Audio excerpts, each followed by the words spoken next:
Les souvenirs des dégâts occasionnés au Stade Pater il y a 10 ans par une compétition de motocross inquiètent fortement les associations sportives.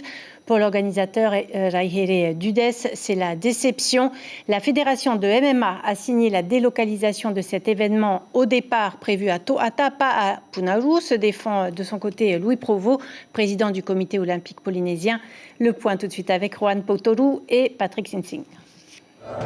Voici l'infrastructure qui accueillera les combats professionnels de MMA au stade de la Punaru. 2000 m² de plancher qui supportera l'octogone et les spectateurs avec des gradins tout autour. Une première au Fénois. Sauf que les associations sportives du site voient rouge. Ils ne veulent pas vivre les dégâts importants qu'a subi le Stade Pater il y a quelques années. Il reste 380 jours avant le début des Jeux du Pacifique. Et on ne peut pas prendre le risque de se retrouver une main derrière, une main devant et plus pouvoir pratiquer d'athlétisme en compétition. On ne peut pas prendre ce risque.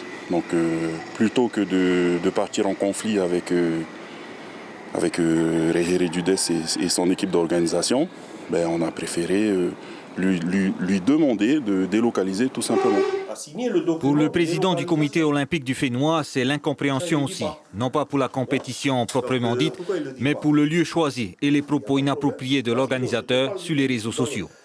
Lorsque M. Dudes parle des fédérations signataires du courrier, il oublie une fédération importante qui est la fédération de MMA, laquelle a signé également la délocalisation de cet événement. Et si demain, ce terrain est détérioré, je pose la question de savoir qui va payer les dégâts. Est-ce l'organisateur ou est-ce encore les deniers publics qui vont être mis dans la balance pour cela? Je jette le pavé dans la main. Pour le champion de MMA, Raihere Dudes en accuse le coup, surtout que le budget d'investissement d'un tel événement se monte à 17 millions de francs. Mais on ne baisse pas les bras, aucune annulation n'est prévue à ce jour. Ça ne sera pas annulé. Soit c'est un report, soit c'est un maintien de la date sur un autre lieu. Mais voilà, je ne peux pas donner de réponse ferme d'ici avant vendredi en fait. Vous attendez la réponse du gouvernement? Du gouvernement aussi qui est en train de bouger derrière, qui essaie de trouver une solution pour nous aider. À l'heure actuelle, le site de Toata avec ses 3000 places serait potentiellement viable pour organiser cette soirée de MMA qui réunira 15 combats au total, dont 5 en professionnel.